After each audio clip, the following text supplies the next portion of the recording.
अस्सलाम वालेकुम वरहमतुल्लाहि वबरकातुहू। हम टॉकर फरीना सिद्दीकी। जब हम अल्लाह ताला की हम्दो सना करते हैं और जब हम कहते हैं अल्हम्दुलिल्लाह, यानी कि सारी तारीफ सिर्फ अल्लाह के लिए है, all praise belongs to Allah सुब्हानहू ताला, हर तारीफ हर शुक्राना सिर्फ अल्लाह के लिए। तो जब हम अल्लाह की तारीफ करते हैं तो हमें ये समझ लेना चाहिए कि अल्लाह ताला जो है वो खालिक हकीकी, खालिक कायनात है। उसे हमारी तारीफ की जरूरत नहीं है, वो कोई हमारी तारीफ के लिए मोहताज नहीं है। उसकी तारीफ हम अपने लिए करते हैं, अपनी रीअश्योरेंस के लिए करते हैं, अपनी आखरत के लिए करते हैं। और हम इसलिए करते हैं कि इस तरह अल्लाह ताला ने हमें हुक्म दिया है कि मेरी तारीफ करो ऐसे जैसे मैं तारीफ किए जाने का हकदार हूँ। ठीक है, तो हम वो तारीफ अपने लिए करते हैं। अल्लाह ताला को तो कोई फर्क नहीं पड़ता, अल्लाह ताला के लिए तो पूरी कायनात उसकी अपनी है, उसने अपनी बनाई है। ठीक है ना, और हम उस कायनात का एक अदना सा नन्ना सा जर्रा है।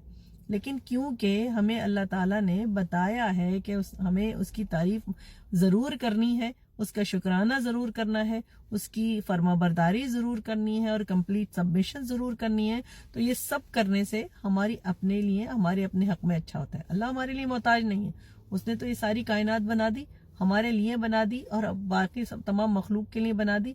ठीक है, तो अगर हम ये समझें कि हम तारीफ करके अल्लाह ताला पे कोई एहसान कर रहे हैं नाउज़ुबिल्लाह, या हम तारीफ नहीं करेंगे, कोई ऐसी बड़ी बात नहीं है। कुछ लोगों को मैं देखती हूँ कि ये इस तरह का बिल्कुल गैर जिम्मेदाराना और एरोगेंट और तकब्बुराना जो है वो जुमला कहते हैं कि बस मैंने कर दी जितनी तारीफ अल्लाह की करनी थी, बहुत दफा अल्हम्दुलिल्लाह मैं नहीं कहती, ये मैं नहीं कहता। तो आप ये समझ लें कि अस्तगफिरुल्लाह ये कुफर की तरफ ले जाता है आपको। ठीक है, तकब्बुर जो है वो कुफर की तरफ ही ले जाता है आपको। इसीलिए तो शैतान जो है वो मरदूद जो है मरदूद ठहरा और मातूब ठहरा। कुफर उसने शिर्क कर, उसने जो नाफरमानी जो थी वही तो की थी तकब्बुर की वजह से।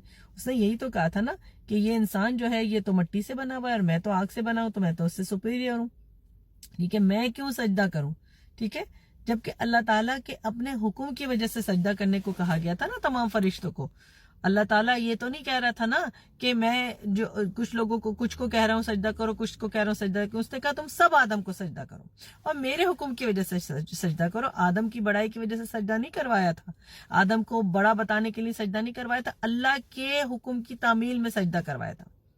और इंसान को क्योंकि अल्लाह ताला ने खुद अपनी मर्जी से अशरफुल मखलूकात कह दिया, तो कोई और मखलूक या किसी की भी क्या मजाल है कि उस हुक्म से नाफरमानी करे या उससे कुछ अलग समझे, क्योंकि मेरे दिमाग में ये चीज आती है। तो शैतान को जो क़यामत के दिन तक मातूब और मरतूद ठहरा दिया गया उसी एरोगेंस की वजह से।